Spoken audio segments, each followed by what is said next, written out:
When it goes green, hit that intro. Are live. Yeah, your intro. You always want to do your intro. Keep your mouth shut and play the intro. A long time ago, way back in history, when all there was to drink were nothing but Cokes and tea. Along came a man by the name of Charlie Mops, and he invented a wonderful drink and he made it out of hops. Party on Wayne. All right. All right, we're back. Well, good evening. How are you guys tonight? Yes, we are beer drinkers with a Bible fetish. Absolutely. I am Dave. I am Jeff, and we have a special guest. I'm Carmen. Carmen, he's got that real deep voice. Yeah. The radio voice going on He there. does. He's got like the look and the voice. Like he just needs to be on camera doing something. Of course, we invited him on the show, and he didn't realize that we were doing the show actually video. He thought it was like just a audio version. He's like, crap, I'm not really ready for this. He had to get changed and go change his shirt out of his work shirt and stuff. Because we don't like to advertise, although I do. I got my, used to be a people person, then people ruined it for me. Yeah, I wore my Dodger shirt in the hope that we'd be up 2-1 against the Brewers, but that got spoiled by losing 4-0. So it's like the Knights now. The Knights they're sucking this year. Wow. The thing with the Knights, and no one discusses it. What's that? It's the thing with the Knights, no one discusses, is on the power play. They're defending on the power play. The back door is always open. It's always open. Fleury can't get there, and their defense is always out of position. Yeah. And if you watch really great power plays throughout the league, the defense stay home. They just stay home. The two forwards go crazy chasing after by. Leave the goalie with a perfect view of what's going on, but the two defensive guys don't allow the back door. They haven't figured that out, and they were exposed during the playoffs last year. Yeah, I saw that. So, but I think this year with them, it's going to weed out who the real fans are. Is what's going to happen, because we're going to find out. And ticket pricing. I mean, come on, the ticket pricing. That's absurd what people pay to go see a game. I just heard $140 if you buy. I think if you pay for the season, not single ticket price, but $140 for the flight deck, which is standing room, general admission only. Yeah, that's what our buddy goes. Actually, he usually gets them for about $100.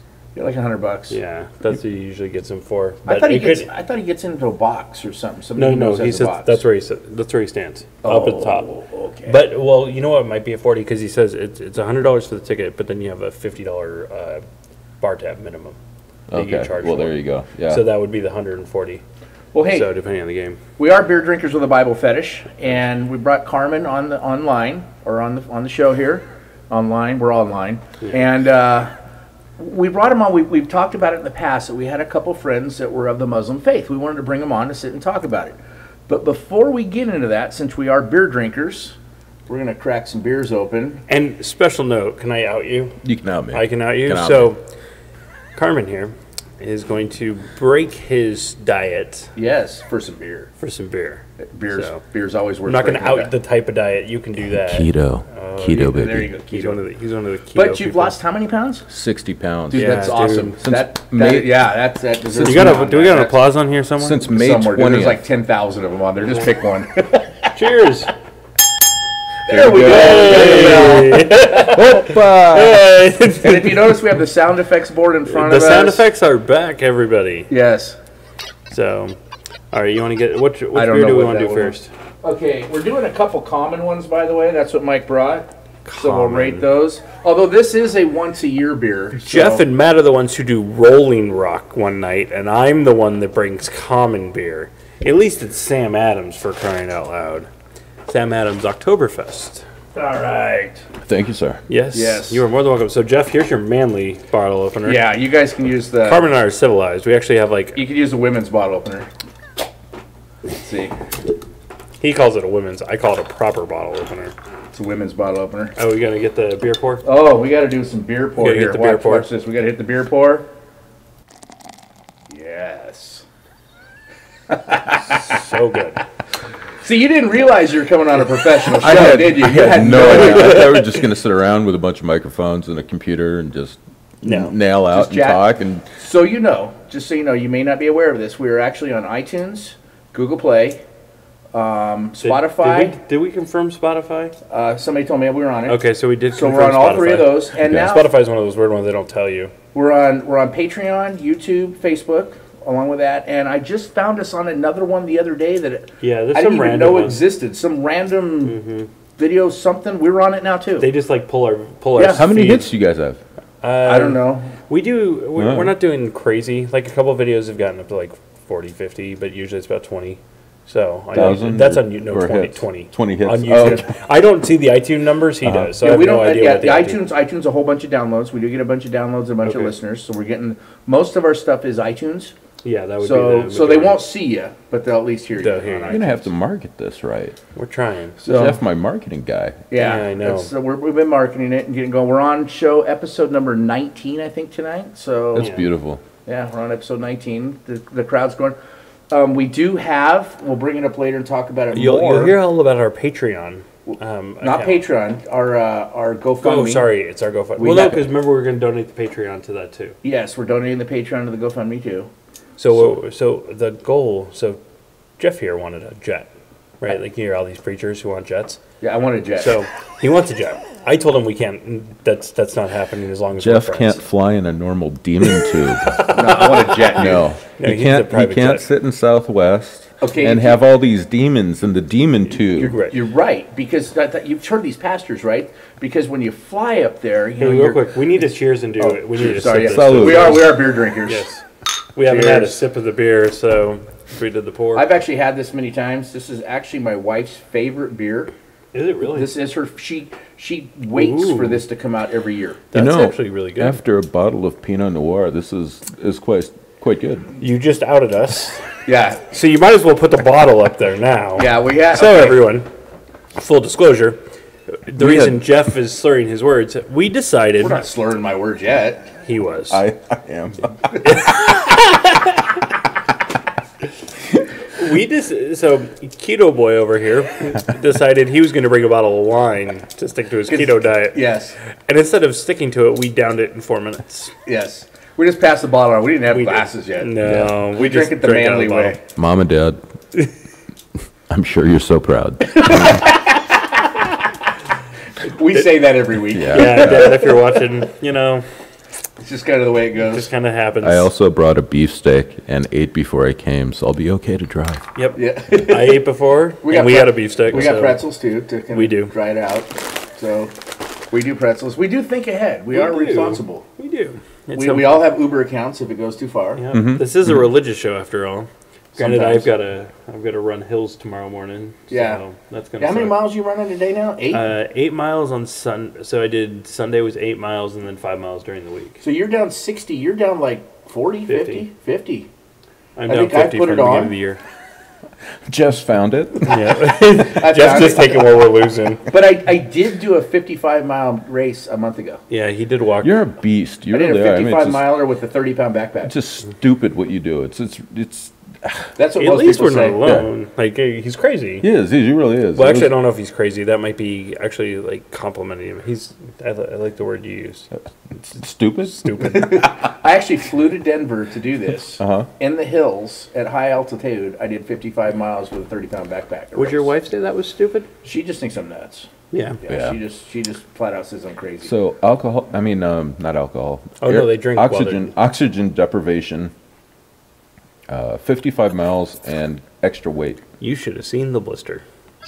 It's kind of disgusting. He sent me a photo of it. I didn't have a choice. I'm just going through my phone. He's like, check this out. And I think it's something cool from Denver. It's a giant blister on the bottom of his foot. oh, it was like this. And you know big. what the It was disturbing just- thing wasn't the blister on the foot. It's how he got the photo of the blister on his foot. Because I didn't think he was that flexible. Did you really? It was yourself that shot, or somebody else did? No, I did it, dude. Yeah. I can put my foot up on top of my head if I need to. He does do yoga. Remember, I once a do week. yoga. Plus, I was a wrestler for so many years. You know that. So yeah. He's flexible. yeah. Not in ways that I want to think about. But we are a bottle of wine into this, so Yes, That's we gone. are. And a beer next. yeah, I know. That's actually surprisingly nice. It's not bad, isn't it? No. It's not bad. I can see why the wife likes it. Yeah. What's the guy's name from Samuel Adams? Sam Jim Adams? Cook. Jim Oh, Cook. Jim Cook. Jim Cook. He I was tells gonna call him Sam. he tells a joke. He was on a radio show. He's telling a joke. He said, "What do you get when you order a moose head?" antler marks on your belly. Nice. Yeah. So, hey. So, let's go into what we were going to talk about. Give us your perspective, if you want to, of the Muslim faith. All right. So, for me, from my own personal standpoint, it is an extremely peaceful religion. For me, it's very personal. When I read the translation of the Quran, because I don't read Arabic, when I read the translation of it, it spoke to me. And the beautiful thing about the way it was written and laid out, everything's all about, you're more blessed if you do this. Not you're going to hell, you're damned, you're more blessed if you choose this path. You stay on the straight path, you choose the right path. And it kind of lays life out for you. And in a series of, obviously chapters and verses, and it's a rather lengthy book, but, I know you've read it. So yeah, I've read it several times. Yeah, so it's, Mom converted before any of us did.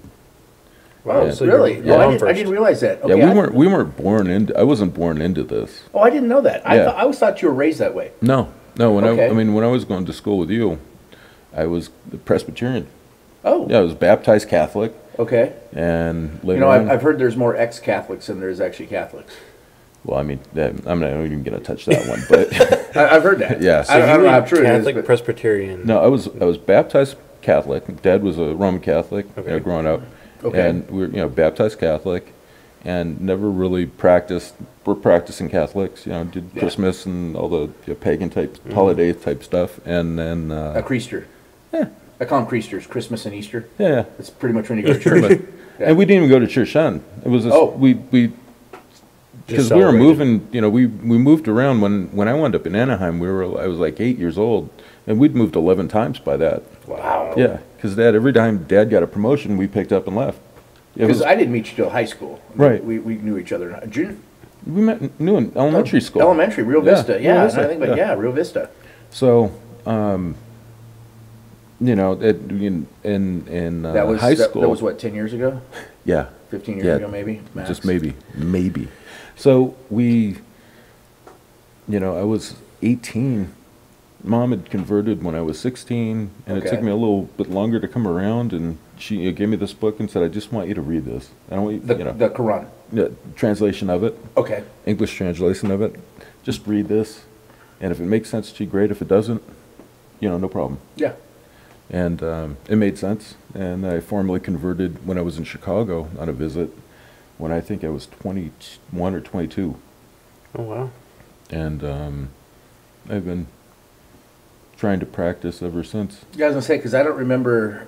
So, yeah, that makes sense. Because in high school and even junior high, I never remember you talking about the faith. Of course, I never did either. I was a pagan back then. I used to run Bible studies at lunchtime with Steve Hagemeister. Wow. Yeah, it was like doing the Calvary Chapel thing, Yeah. for a little bit. And I was playing drums for them and doing Bible studies and whatnot. But yeah, and this, there were always questions about that I always had that the Quran seemed to answer for me. So Interesting. yeah, Now, did you so you've read the Quran? Mm-hmm. Now you know me. I've done a lot of search on it and been to school, been studying theology, intercultural theology. right. Have you looked into the different? Because obviously within Christianity you have the Lutherans, the Presbyterians, the Catholics, the whatever they're all the different sects. Yeah. I think there's more sects than there is actually anything else. One estimate I read was like 25,000. I don't know what just happened there. We lost a light. We lost Hey, a we're light. still bright. Yeah, We're we're still good. good. We're still good. So I don't prescribe to any of that. Okay, but I'm not but a it's- Shiite. I'm not a Okay, that's what I was- Sunni. I'm not. That's what I was wondering. Do you prescribe to any of the different sects of Islam? There is, as a Muslim, it means literally submitter. I'm a submitter. Yeah. So Yeah, I know that's what it means. Submit to so God, basically. it submit means to God. yeah. And the whole thing with Shiite and Sunni had to do with basically Muhammad, peace be upon him, his general and his I'm not sure if it was a brother or cousin, and the two people that were closest to him. And those two people then decided, well, I need to be the head of his. And the other side decided they wanted to vote. Yeah. No, we need to vote for So it. is it So they more split. political based So than it was a- religious? It was absolutely completely political. based. Yeah. And anytime, I mean, even with Christianity, with not Presbyterian, Protestants and Catholics. Right, you got But the we always Pope versus see non. our joker is hey, I want pews, I don't want chairs. Right, or I want green curtains, I don't want red curtains. Yes. Yeah. So we get into a fight, Yeah. and I'm going to go start my own Right. faith and my own Right. sect of It it. gets and- a lot more political instead of religious based. Yeah. So all of this stuff, and you know, the weirdness that happens. I will never go to Saudi Arabia. I will never do the Hajj and go to Saudi Arabia. I don't. I hate to make a political right-hand turn here, but it's so perverse and so corrupt the way that they have done things. Well, they politicized it. Where they politicize it, it's just not right. Yeah. And it's about a peaceful, loving God and a peaceful, loving religion. That's it. Now I know that there's because the one sect of Islam that I've always liked is the Sufi. Mm-hmm. You know, and you know that because one of my favorite poets is Hafiz. And I don't know if you've read much of Hafiz at all. Not much, no. 12th century Sufi poet. Okay. And they have thrown out, basically the Sufi has thrown out the Surah Repentance. Mm-hmm. Because they say it was written after Muhammad. It wasn't part of what he wrote. And that's the book that talks about, kill people and everything else. But see, that's the and other. they don't do that. That's the other thing is Muhammad didn't write the Quran. God wrote the Yeah. Quran through Muhammad. It was like Yeah. when Jesus received the prophecy through God. It was the same thing. Yeah. It wasn't a. I mean, Jesus in the Quran, Jesus and Mary are the two most recognized mentioned people in the Quran. They are. They're mentioned quite a bit. So it's not a thing where, Muhammad just decided to sit down and bang this thing out. He was illiterate. Well, I know in my history class that I did it when I was doing the interculture. Mm-hmm. One of the things they wrote about was, Muhammad met the angel, and in a cave, and he ran. He went home, and he went back the next day, and the angel was there again. And I mean, this is the story anyway of how it was written. You may know this. Mm-hmm. And then his wife is the one that told him to go back and listen because he wasn't going to. I didn't know that, but that's that's incredible. His wife is like, no, you need to go back there and you need to listen to what the angel has to say because he ran scared. Yeah. It's like no. So. Well, something I find incredible about Islam because, like I said, for me, that book just kind of laid it out. But what has happened in different cultures enveloped in Islam is the cultural aspect of it, but they've also included what we call the hadiths, and that is basically the things that Muhammad said. Mm-hmm. But they're putting it on the same level, on the same tier as the Word of God, and that's not right. Yeah. So, I mean, if you're saying over some of the Muslims do that, they put it on the same tier. absolutely, yeah. I mean, they instead of memorizing the Quran, they memorize hadiths, and then they recite hadiths and memorize the Quran and recite them together, and it's kind of a blaspheme, But he was a great man. He was a great human being. He did wonderful, great things for God and on behalf of God. But that was where that ended. He's a prophet, and again, peace be upon him. That's what we like to say. Whenever we speak of Jesus or Mary or Muhammad or any of the prophets, we always say peace be upon them because it says that many times in the Quran too. Yes. Peace be upon them. Yeah. So how many friends do you know in the Muslim faith? I'm assuming your family all is very similar in belief. Like I have a friend who's very much aligned with what you're saying in terms of the Islamic faith. What are some of the misconceptions like going into the idea of Muhammad's words versus the text? How much do you see in culture, media, social media, all that? How much of those mischaracterizations, if you could explain a little bit just so people have that understanding, how much of it is actually textual versus a lot of people just taking it's very much like Christians do. Christians will take things outside the Bible that great Christian leaders have said and almost quote that as doctrine, and that gets annoying because it's like, well, this was taught by great men of Christianity. It's like, that's true, it was taught by them, but that's not doctrine. That's not from Scripture. That's their interpretation of Scripture. It's their opinion, but it's not Scripture. It's their opinion, Right? Yeah. So I mean, that happens all the time. What I find is a post 9/11 world, unfortunately, most anything that has to do with Islam is viewed negatively, and anything that can be done to put it in a negative light will be done to put it in a negative light. It's just the way things are. If I've, on Facebook, yeah, I've got a separate page on Facebook as well. So I do two things. This is what Zionists do, and I've also got a hashtag follow the money. And if you follow the money, you'll see how, people were scapegoated and an entire religion was scapegoated in order to benefit. And if you follow the money, who benefited from all of that destruction and death and horribleness that we mourn every October, or September 11th? It's disgusting and it's wrong. And, I wish somebody somewhere would make it stop. There's the whole truthers movement and whatnot. And the truthers isn't about, did Obama have a birth certificate? That's not the truther. There's 9/11 truthers out there as well. It's interesting you talk about truth stuff. I was invited to, oh my God, what was that? the Illuminati. The Illuminati. Ooh. I actually got an invite From the Illuminati? from the Illuminati. That's what he's saying. Yeah, I'll I show don't it know to you if I later. believe it. Are you I'll show it to you serious? later. Yeah, I did. I got an invite from a recruiter from the Illuminati to actually join them.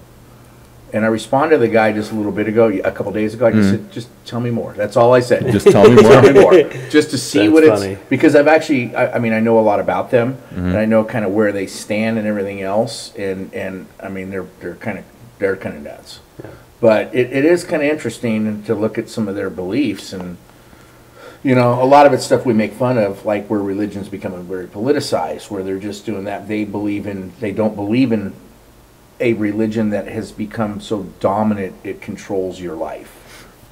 So I guess when George Bush, when he was president, when he made a distinction between radical Islam and the faith, and then Obama did the same thing, and McCain, when he was running, he did the same thing. Was that impactful for you No. as a person, or did Not it even a did little not bit. mean And I'll tell you anything? why, because they killed more people. They killed more people than any president ever. Oh yeah, they're topping each other. Ever. It's like a contest. How many brown people can we kill? You I know? was just curious, because No, absolutely. It's crap. It I was mean- all crap. It's been crap since they uttered it. McCain's the worst. George Bush was even worse. Obama, God bless him, gets a Peace Prize before he even got in office, and he 8 years. He dropped more bombs than Bush did. Yeah. Exactly. Bush could have only hoped to drop that many. Yeah, I mean, it's insane. It is absolutely. we've talked about I that, think how the he only dropped thing more that's. than any I other think the president. only thing that's going to keep Trump from possibly doing that is he's a cheap bastard. One and two, he's either going to go ahead and blow the wad in Israel and send them all the money and then file bankruptcy for the country, and then Chinese will come over and take everything. It'll be great. Damn you guys! One bottle of beer. Don't forget the bottle of wine. It's funny. There's I have an old Navy buddy, and he always shared a story about the Israelis. Like, he's like, "Do you think we could trust the Israelis?" I was like, "What are you talking about?" And when he was in the Navy, USS Liberty. was that the Look it up, 1967. Right, that's the USS Liberty. they sunk a battleship. They tried to sink a battleship and killed, I think, 255 you know about soldiers this? No, I and didn't wounded know that. thousands more. Right after the war in Israel, the Israelis, to warn the Americans, because what he got was the naval intelligence. Okay. It's been it's not classified or anything, but what he got, basically Israel wanted to find a warrior shot, even though they had, like, the U.S. had supported them and did all that. They wanted the U.S. to know, don't fuck with us. So they tried to sink a battleship. He told me they actually sunk it. So I didn't, but they didn't. Yeah, I don't know. USS Liberty, I mean, we may have scuttled it somewhere Right. else, but that They was basically a attacked it and massacre. killed a bunch of people. And Wow. Lyndon B. Johnson said, I think it was 67, because Lyndon B. Johnson was president at the time. When was Kennedy shot? It was in right. 69, I thought. So it might have been 69 It may right have been after 69 right or after, 70 then. But Lyndon B. Johnson said, I don't give a shit what they're doing. We will not embarrass Israel. And he let those sailors to the slaughter. Just let them out there Yep. drifting. And Dude, most I don't know. Americans don't know I that. wasn't around much that No, time. I well, Well, didn't neither know was that. I. Neither But was I I, mean, but- thank God for Dude, Facebook. weren't you born in like 56 or something? How dare you? Hey, How dare you? hey, Grandpa. Yeah, Watch Grandpa. it there, buddy. Watch it there, What year were you Grandpa. born? 68. Don't say 68. anything. Don't say anything. 68. Yeah. I was born in 67. Yeah, so- but you're Okay, Grandpa. Yeah, but you're not a grandpa. He is. you're a grandpa. You'll be there. Don't worry about it, Yeah, man. eventually. You'll be there. Dude, my daughter's 9 months old. This dude's a millennial. I make fun of millennials all the time on the show. Yeah, I know. You got to kind of feel I'm sorry. surprised we're not drinking gluten-free beer. I know. He has the beard. I do. He's got the beard. I got He the just- tattoos. He just needs that. He needs the man He bun. used to have one. The dude used to have a man I'm sorry. bun. I'm sorry. Yeah. Listen, when Where's your hair's- lumberjacker? When your Yeah. hair's down to your ass, actually, there's the flannels right there. The flannel's right there. Right there. When you have hair down to your ass, when you go to bed, you put that shit up in a man bun. It's the only way to sleep. Otherwise, you wake up and it's everywhere and it's knotted. And I'm joking. No, you do. No, it. don't joke. Don't joke. You know what we did a long just give time ago? You just braid it. You're, Or tie it up with remember rubber your bands. wife when we went down to Mexico? She braided that shit, and it was beautiful. Yeah. Yeah, Well, braid your hair, yeah. Yeah, she Didn't did. Remember? Yeah. She I went, braided it I went up. to the Bahamas. She used to braid mine every I had day. hair, then went down to here back in the day. Had a bike, all that stuff. Got a corn. You got a lot of gray going got a on now, man. Did you say cornrows? It was cornrows in the back. You're giving me crap about a then- man bun? You have then- cornrows? even better. I had the hair that was left pulled up and in a ponytail hanging off the back. True story. A true story. On a Oh, cruise man. ship, I turned. It was $20. We started with $40. I turned $20 into $1,400 Whoa. at a roulette Wow. table.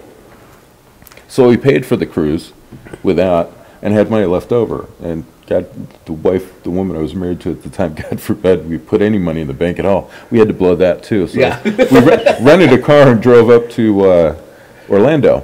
You go to see, Disney World or whatever the hell it was. And I'm waiting because we're trying to switch out our tickets at the airport. I'm just standing there with our bags, and they were cops. They were definitely cops, and they keep walking by and looking. And I'm like, this was even before cell phones and pagers, at least for me, And like, walking by and looking. I thought, just stop me. Ask me if if I've got drugs. Search my stuff. Yeah. Sir, we need you to calm down immediately. I'm like, come on. Yeah. So we did a cruise a while back to the Bahamas. That was kind of a nice, actually the islands we went to the American Virgin Islands, the British Virgin Islands, and Bahamas. The British Virgin Islands were the nicest. Great. American Virgin Islands, a little more commercialized. You think? Bahamas? You think? Well, Bahamas, though, way commercialized. Yeah. Now, Bahamas, though, that was kind of... So we rent scooters. It's pouring down rain. We rent scooters. I go up to the scooter guy to rent this thing right away. He's like, dude, you want a little bit of green to go with that? And I'm like, Can I ask you, scooter or Segway? scooter, like a Okay. scooter. Just, we can drive around the island Okay. different places. So we rent scooters. Putt-putt. Yeah, and he's like, you want a little green to go with that? And I'm like, I don't know, how much? And he goes, I don't know, I'll give you a good pinch for $20. I'm like, sounds good. So he did. He runs off. The dude's gone like 15 minutes. I'm going, I don't know where the hell this guy went. So he comes back and he brings it to me. I give him $20. So yes, we're beer drinkers with a Bible fetish. So we're driving around the island. Apparently, it's not legal in the Bahamas. No. So you can get busted anywhere Yeah. drinking this, and there's cops everywhere. So I'm Everywhere. like, what the hell am I going to do with this now? So this friends that I made on the boat, this guy from South Africa and another guy from South Carolina, they were partners. So we sat there and we found a place on the beach, and a bunch of us sat and we finished it. There's a whole We lot had a good of, trip. There's a whole lot of stuff in the Bahamas that are illegal. Yeah, I didn't realize it was that Sexu- because I've been to Jamaica and nobody cares there. Sexuality there's a particular kind of sexuality that is illegal in the Bahamas. I'm gonna cruise with a bunch of hairdressers. Okay, yeah. Yeah, They're having troubles in the Bahamas. having troubles in the Bahamas, so they all stay on the ship. It's kind of weird, but Yeah, Yeah, I didn't know that about the Bahamas either. That it was Yeah. that. It was just so commercialized, and there were so many people there. Everywhere you went, there was houses or resorts, and everybody was out to take your money. Yeah, everybody. Everywhere. It was like this. I didn't enjoy the Bahamas. I really didn't enjoy it. Yeah. We went to Nassau. It was just like a 3-day cruise, I basically. think that's where we worked now. So It was like it was a hair show on the cruise ship, and my ex-wife was a hairdresser. and she Okay. was a color specialist and a perm stylist. The specialist, she worked for a couple different companies, so they were doing some kind of show on the cruise, and we went along for it. That was about it. So Cruise ships are fun though, aren't they? If you like, you gotta like cruising. I like it. I don't know. Not into it. I've never been on one. I have zero input on I this. got like 3rd-degree burns while I was snorkeling. So Okay, it's not well good. that So, made it yeah, not pleasant. Okay, if you took that out of the equation, I don't know, being sick at sea with 3rd-degree sunburn. okay, let's Yeah. take that out of the equation. Now, what's the point then? What's the point of being stuck in a confined space on water? I don't get that. So I'm on one in Alaska. I think I told you about this, right? Segue right in Right, there. I was going to say, the idea of being on a boat most of the time where Yeah. you can gamble and eat, drink, and that's all you can do, I can do that in my living I room. live in Vegas. What the hell do I need to go on a cruise for? So I'm on a cruise ship though, and I dye my hair green on a cruise ship, right? Maybe this was another Caribbean cruise. I don't know. No, you used the Alaska one because Last- it's the old I lady. did see who the ate green your- hair. That was Yeah, interesting. that was Alaska. Yeah. So I had this green hair. My last cruise, I actually did purple hair, and it turned pink like 3 days into it as I was washing it. It looked bad. But anyway, What you do then, pink hair, since you're there and it's Bahamas, you're like, I'm here for breast cancer awareness. I could have done that. Breast cancer awareness. Have you had an exam? Yes, I can show I you can show you firsthand how to take care of those Yes, bad that's boys. right. There you Just- go. Put a I'm sign surprised he didn't think of that. That's No, kind of I- sad. Dude, that would have been. I could have put a billboard up or something. You Just- Not only- could have done like dollar exams. yeah. Not only am Oh, I I'd have given for free. Not only am I do that. surprised, Free breast I'm a exams. little disappointed. Yeah. Yeah. Free exams. Free exam. Next Burning Man. Free exams. You do realize this is Bible drinkers with the or beer drinkers with Did the you see Bible fetish. the big electric ant? I forget, the honey ant. Did you go this year? He didn't. No, I didn't go this year. I went to see my grandson. You know Mark Hammond, right? Yes. Okay, he has a huge art exhibit now. There with this all solar powered ant thing that he does. I don't know. It's crazy. Huh. I've only seen pictures of it. I love that guy. He's great. He's Yeah. a great I'll hit him human up being. next year because Yeah. we're going next year for sure. Please We're do. going to do a theme camp. And then next year, so- Feldman's still out there with the 7. They finally got the 747 off know. of the playa. Yeah. Wow. Yeah, well, they had planned. They knew they had to get it off. They knew it was going to be a while, and it was BLM that was getting all the articles out that was Yeah, making it look bad. That was all BLM doing that. That had nothing to do with Burning Man. That was all planned that way. Right. So, It was just pressure on him to get it Yeah. out. so how are we doing on this beer, man? And now he's in hibernation. I'm done. You're done. How you doing? Kind of weak there, dude. Thanks. Kind of weak. Come on. Okay, now we can rate it. All right, so we do a rating system of You know what? It's as nice in the finish as it was at the beginning. Yeah, Yeah. it is. It's just good It's beer. smooth. so we do it in quarters up to 2 thumbs. Okay. So, So you anywhere can from do 0 like one, to- 1.5, one. So where Guinness for me would normally be 2 thumbs. That's You right. You're a sound Guinness like- I'm a drinker Guinness. too. sound I'm a like- So stout am I. I'm a drinker. Guinness drinker too. Yeah. I know. Well, See? yeah. See? Yeah. See, These two knuckleheads. Guinness is it. No man. wonder you two are friends. Jeez Louise. Give me a pint of the dark stuff. Oh, that stuff's good. So Err. last week you missed it. Last week we rated my Red Oktoberfest, my own brew. I brewed my own. Really? It was actually one of our highest rated beers ever. Yeah, it and I was wasn't good. trying to be biased. It was good. Just actually, it was really damn Is there good. any left of it? I do have some bottles left. I told our resident lawyer that you'd give him some because it was really good. Okay. So Yeah. the resident lawyer needs, Yeah, okay, needs I'll a get him bottle. So- Is that my appearance fee tonight? You're the resident lawyer. No. No, we have a no, resident. I'm trying to keep No. name No. out. Is the Red October my appearance fee? Yeah. Oh, Yeah. yes. Yes. And if you I'll don't get- like I'll it, get then he'll have to buy you something else. Yeah, I'll take you there out. you go. He'll take So- you out to a happy I'm like, hour. yeah, and it make was up all for it. Make right. up for it. Yeah. I actually like this, and my wife would probably kill me if I gave it a low rating anyway. So give it a low rating. Yeah, it's quarter. No, it's that'd be like the lowest I was ever. gonna say, be a man. Yeah. I'm gonna go at 1 3/4. Wow, you went real high. I like it. I like really, Oktoberfest. you know, I'm really impressed. It was very smooth, very flavorful for a Sam. It was very smooth, which is Sams usually aren't that way for me. So, but I'm gonna go 1.5. Yeah, you know what? I was knew you were going impressed. to do 1.5. I was impressed, but I wasn't that impressed. I wasn't wowed. Like, I typically don't like lagers, and this is not a lager, which is why I probably like it. Being a hearty and smooth Martzen, I'm going to have to give it also a 1 3/4. 1 3/4. There we go. Yeah. You know what? There's a little bit of fruitiness, but it's super smooth all the way through. Yeah, the one I made is I did a double hop red Oktoberfest, is what I did. And it's, I brewed it last July, beginning of July. So it was just ready a couple weeks ago. And yeah, it turned out. Now I'm going to bring a couple bottles in here, we'll rate them, but I brewed some with a shot of whiskey in it too. Ooh, yeah. So I've already cheated and I drank one. So I won't tell you what I thought, because I said right off the bat it's either going to taste like total shit or it's going to be the bomb. It's going to be one or the other. And I'm thinking, since you're bringing it in, it was the bomb. I was gonna say you probably did. Leave the Muslim guy to say it was the bomb, right? Right. Yeah, there you go. Oh, there you go. Very nice. But was it Outstanding. Thank you. Was it the Moab, the mother of all bombs, or was it just the bomb? Because you. So that almost fit. Just real I was quick, just randomly hitting this that. is Oktoberfest Hearty and Smooth Martzen. The APV is 5.3 by volume, and it was 12 ounces. Then it doesn't really have anything else, because I'm assuming it was And I'll Oktoberfest. post all the specs. I always post Yeah. all the specs on Facebook while we're rating, so you know the IBUs and the ABV and So we got everything else. Jim so, Cook, son, you did good. You Yeah. did.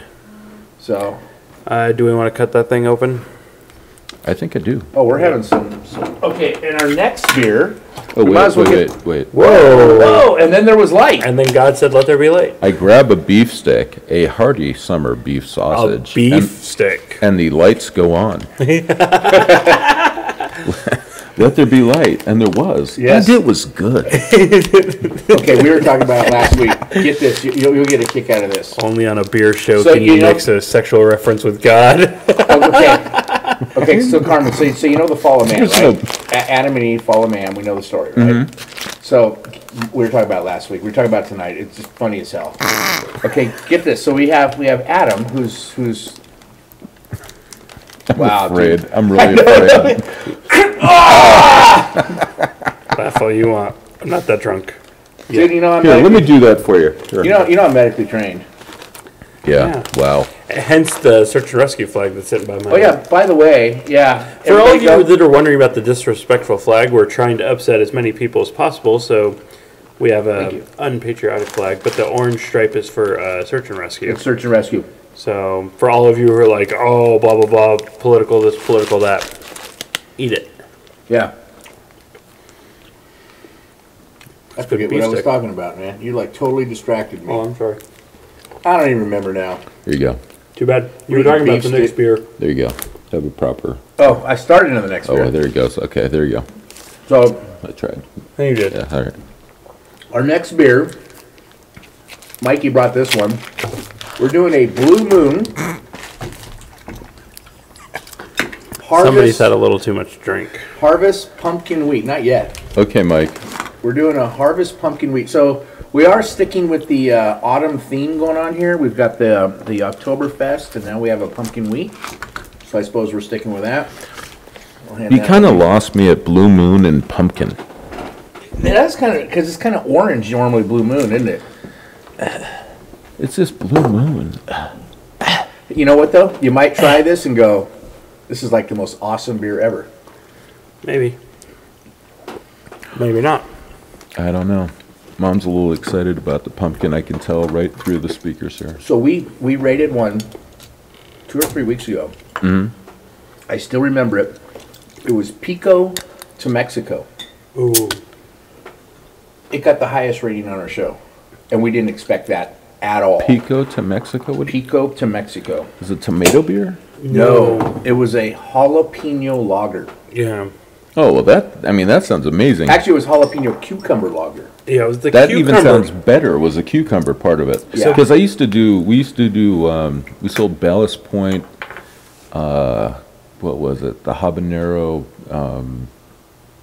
what was the one Ballast Point sells the most of that everybody goes nuts over? I forget I've what it never was. really got into their beers, so I don't know. Well, I was at Petco Park. It was like the assistant concessions Yeah, they're manager, everywhere. director. So, but they, got in there. We had big stands for them, but they had a special. Watch this. I got something special. Oh, it's a for beer you. pour special. It's a beer pour. Yeah, And So Ballast Point. Ballast Point did the habanero Skulkin Okay, Sculpin beer. Sculpin beer. Sculpin. Ballast Yeah. Point Sculpin. It was I a remember. jalapeno mango. That's different. Yeah, it was very different. And we used to do it out of this weird. We used to say pull a pint. Back in the day, it was not all carbonated driven. You actually pulled the pint. It was like vacuum driven out. And they had a big tank in the bottom of their cellar. That's how they kept it cold. They pulled the beer out through these pipes into the glass. It was the same little silly keg that we used to do the same thing with. And man, when you got down to the bottom of that, Really? oh, you needed to have a glass, a little water chaser with that, because it would kill you. Yeah. wow. So let's say our ABV is 5.7. Real pumpkin and brewed with real pumpkin and spices. Harvest pumpkin wheat, Brewers Select, So it's a wheat beer. This is so not on my diet. 5.7 alcohol by volume.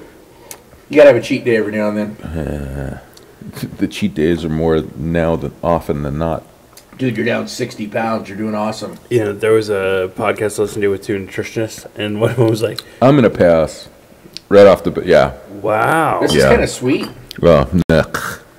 It's not too Wow. bad. It's that bad? Can I vote right now? No, you gotta have a few more drinks. Yes, It's the unfortunately. rules, dude.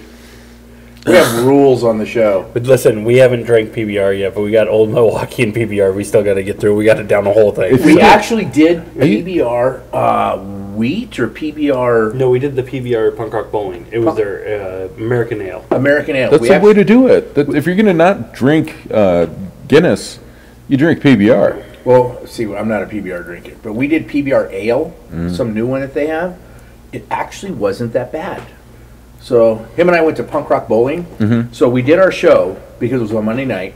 We did our show from Punk Rock Bowling, and we did it in segments. Yeah, we did like 3 segments in between the bands. So they're Yeah, like we were real doing- short segments just about the beer and kind of the show. Yeah, That's cool. But his. and we drank like 4 or 5 beers that we did a rating on. Like all the beers they had there at the show, we just drank one of each one of them. You guys need to make me like the Muslim sidekick for those things. I gotta- That's all I gotta right, show up yeah, with you on that. absolutely. Yeah, because that year it was my birthday and X was playing, which is his favorite punk rock band. So, yeah. Yeah. you know Yeah. X. So Oh yeah. Yeah. I always say that was phenomenal. I love watching the that. old guy references, kind of tucked in. Oh, you know Rex.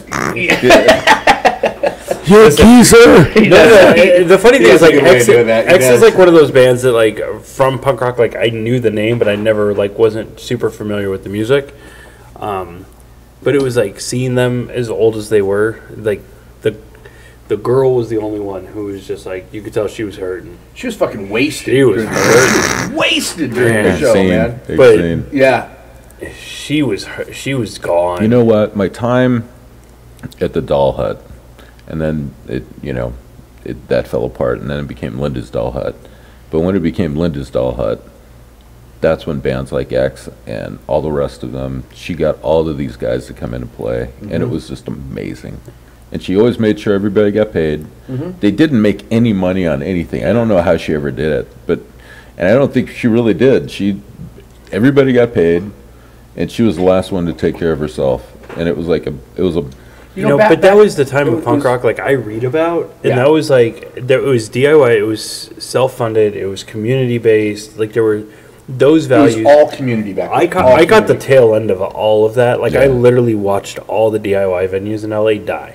Like, I watched that transition of DIY kind of die and turn into what it is, like Yeah. whatever we have today. Like, small venues pop up, and I'm sure it's because I'm not connected and I'm not young and I'm not connected to that scene where I don't see them pop up all the time. But there was some sustainability in Southern California of those punk rock venues. I mean, we grew up in the heart of punk rock, Right, yeah. at In the Southern age, California. in the age Yeah. of punk rock Yeah. in Orange County, where you had basically we lived behind the Orange Curtain, which was like that conservative bastion of Right. Southern California, which was ultra liberal, and then you had these. I don't know why everybody was so angry, quite frankly, because I mean we did all right. I guess Yeah. It's 75 all the time and sunny. I know, People but are upset. But then you've got all these. Then you got all these. It was kind of funny to me because you had all these semi-rich kids that were punks that hated their parents because they were doing well, and dad was killing himself trying to make a living, and mom's going to school getting her master's and doctorate and 2 doctorates in in Underwater basket psychology. weaving, yeah. No, psychology. I mean, she made something of herself. It wasn't like I'm bored and I don't want to drink, so I'm gonna take classes. She actually went out and busted her ass and made got 2 PhDs. It was insane. And Is that your mom? Yeah, my mom. Yeah. Wow. And then you got the rest of these kids running around like, hey, we're despondent and angry, and it's like. But that was kind of the thing with punk. It was kind of, it was free spirited, but it was like this anger, this anarchy type anger all the time. Yeah. That's what I found with Yeah. it. And even though we had no reason to be angry, dude, we had it made. There was none. We There had was it no made. reason to be angry. We had it made, but I think it was for all the sensitive kids that saw somebody holding up a sign at the end of a freeway saying, I haven't eaten 4 days. Dude, Can remember you I help had, me I had out? my Volkswagen bus back then. I'd go party all the time, my bus, and just, do you remember that thing, right? I do. Yeah. Oh, I had the party bus. So I had talked about it. I had no back seats. He had the party bus. I had the Batmobile. Yeah. Nice. Yeah. Yeah. You know what's So- funny is one of my favorite people to listen to nowadays is Henry Rollins, and I don't know if you ever listen, if you've Oh, yeah. listened recently to any of his talks that he's given and his outlook on life, and it's actually kind of crazy. Like growing up listening to Black Flag Henry Rollins, and then listening to college speaker Henry Well, it's Rollins, 2 different people. and it's this maturity that he's had, but it's The message crazy. isn't changed. No. The message has never changed. It's just the delivery. way he delivers Yes. it. That's That's all. maturity. His Yeah. delivery is like he's matured into it. He's grown. He's learned where now when he delivers it, it's just like, damn, Yeah. like, dude, you haven't lost it. No. You're still out there.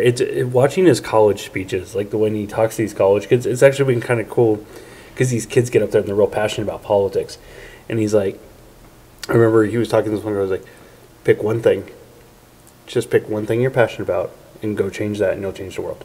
Yeah. He's like, he's like, look, listen, you got 25 things you just told me about. He's like, you're never gonna change anything. Pick one thing. He's like, his story. He's like, I cared about orphans. There's an orphanage in L.A. I give all my time and money to that one charity, and I can give you story after story after story after kid after kid after kid whose life I help. He's like, because I know. He's like, do I vote? Am I pissed off? He's like, yeah. He's like, punk rock. Of course, I'm pissed off at the system. I'm still going to vote, and I'm still going to get my friends to vote. But that's not where I'm going to put my energy. I'm going to put my energy into changing the world, actually doing something. And he's like, if everyone in this room, all these college, he's like, there's 5,000 of you. He's like, if every single one of you picked one passion and went out there, you would change the world. He's like, we would actually have the effect on the world that we want because we'd actually affect it. But as long as you're split, you're never going to have that Never. impact. Yeah. And I remember him, like, I watched probably 6 or 7 of his college speeches, and he was the same message at each one. And I remember just thinking, like, damn, if all of those kids listen, that's probably 30, 40,000 kids. If 3 of those kids listen, They Yeah, could the make a impact. change. if yeah. 3 of those kids listen, Yeah. and that's, I made a Facebook post the other night, and I forget even about what it was, but it was somebody did something extraordinary. I think it was a senator. It was a senator or a congressperson who said no. We're being used. We're basically Zionist puppets. That's it. No, we must stop. There goes the lights again. Yeah, I know. Here's the magic beef stick. All right, didn't work. All right, so but for I'll me, throw something towards yeah. it. For me, it was it starts with one. And that's the way that whole punk movement was. It started with one, and then everybody rocked I'm on gonna from turn it there. on. There you go. Well, there you go. That didn't take much. No, I think it's motion. it was all that girth. Well, the sensor's behind that panel over there. You guys can't see, but we have our coordinator over here, and we have our guy, our producer, back there. He's not moving much. If our producer actually waves his hands every now and then. Yeah, they're all named Casper the Friendly Yeah. Ghost. Yeah. Groupie's back. Yes. We got all our groupie producers back there. Yeah. But you know, it's interesting nowadays. Like when I think of all the outrage and everything, you know, that people just don't do any. Like it's almost outrage culture is what I hear the term like thrown around. It's just like everyone's outraged about everything, and you know. So I've made this connection. So I was listening to a couple sermons this week, and one of the common themes they were talking about was raising kids. And one of the things with kids is don't give kids everything they want. You know, you got to discipline your kid. I just randomly pushed Yeah, one. you did. And, you know, it's funny, he was talking about that. And it got me thinking, like, okay, so there's all these, my generation, millennials, where our parents just gave kids everything they wanted. One of the things my wife and I are talking about with raising our daughter is how do you discipline them? Do you give them everything you want? Or, you know, where's the line? But then I was thinking about this outrage culture. It comes from my generation. And a lot of things you can teach kids that if you scream loud enough, they get what they want. It was You know? the pussification of the American male from a largely, I'm going to say, feminist, single mother population because guys just took off. There was no man in the household, and mom had to figure We've it out. talked about that. Yeah. We talk Yes. about that a lot. And How now what guys you've got, bail on families. Now what you've got is a bunch of kids being raised by fatherless households Yep. because it wasn't wait until dad gets home. When dad's going to whoop your ass. When dad's it was- going to whoop your ass. And you know what? My dad, other than one time when he got me in the shower, and I deserved it. Oh, trust me, I absolutely did. At 50, mom and dad, I remember this. I deserved it absolutely. And other than that, I can count maybe in 3 fingers the times I remember being spanked by my dad. Yeah. Now, mom would pull out the wooden spoon every once in a while, and maybe that was 4 or 5 times. But, you know, why bug dad with trivial there's crap, times you know? kids, they need a good, especially boys. Yeah. Boys need a whooping every now and then because that's how they listen. I work in retail, and I'm not going to say which store I work for, obviously, because this isn't a Yeah. shameful promotion. But it has changed my whole outlook on abortion. I think abortion should be legal up till 2 years. You know what's funny? The I'm just pastor saying, that was yeah. talking about kids screaming, he calls them little terrorists. Yeah, there. He calls them many terrorists, but he said if you ever want to know if evil existed in the world, go to the grocery store or go to Red Robin. Are the 2 places he said because you will watch hostage negotiations with little 2 to 3 like little babies that are holding their parents hostage for little things that they Yeah. do. My mom, No, well, the big thing is parents let them do it. I mean, absolutely. parents My let- mom is one of those people that hates her personal space being invaded, period. Okay. So if we're out to dinner or we're out shopping or we're doing whatever, now personal space includes sound. So if the sound you make invades her personal her space. personal space, it's the same as if you came and poked her in the ribs. It just doesn't matter, right? So mom has developed over the years a look. And There's that mom look. Is that the mom look? Oh my God, it's so much more than mom look.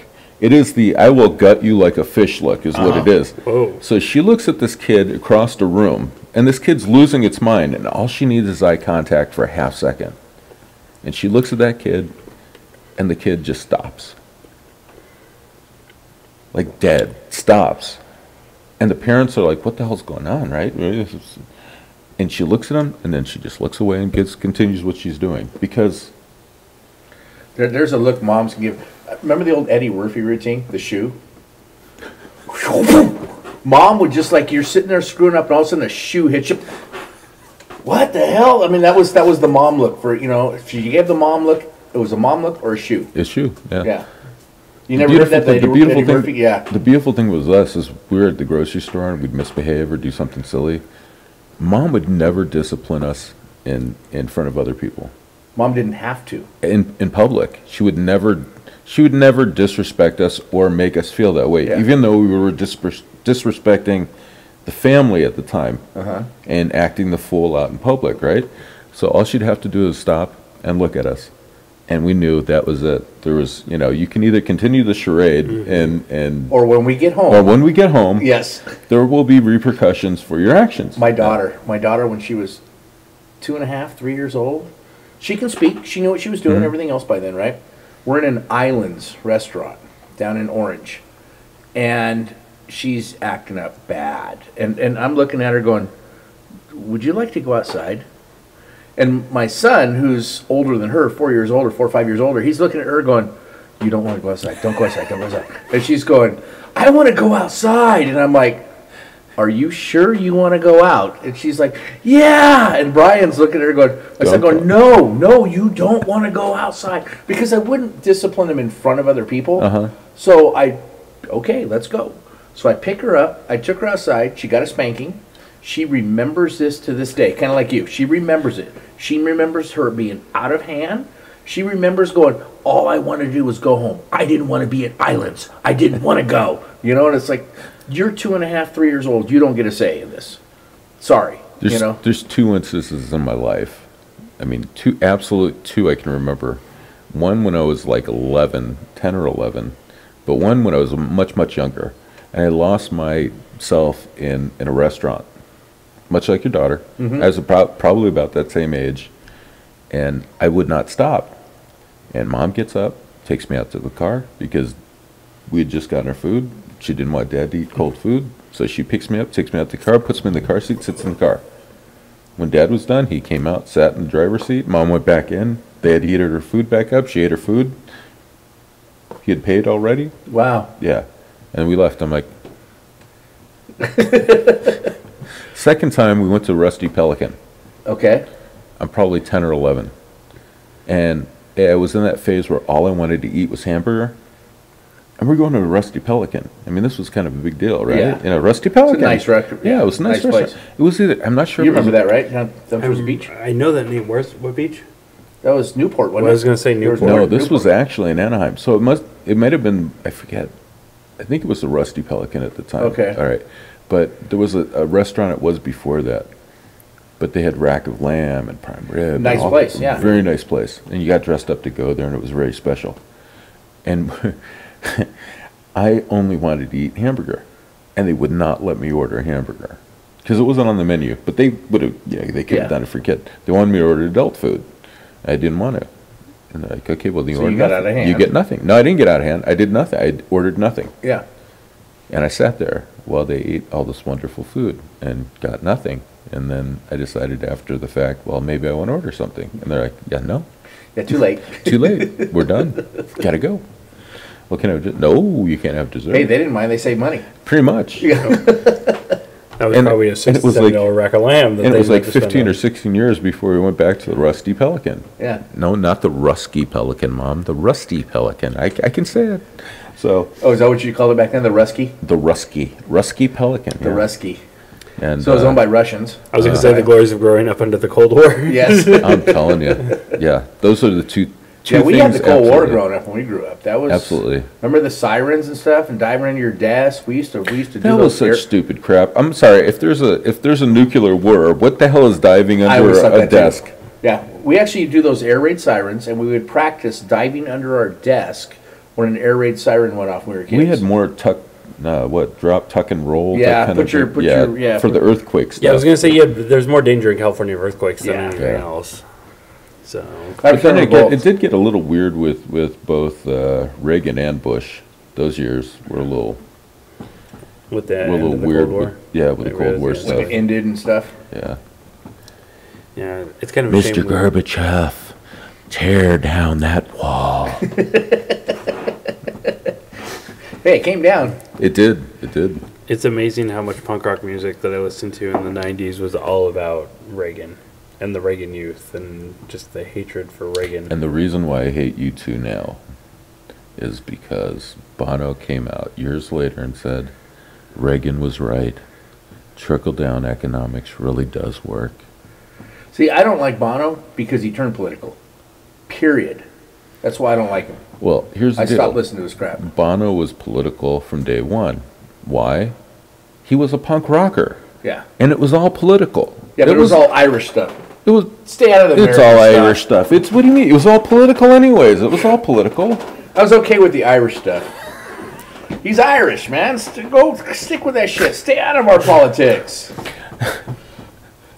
You know, that's the way I felt about it. You know what's interesting, though? I went over to, we did an actual show. Mom's thinking to herself, what does this have to do about Islam?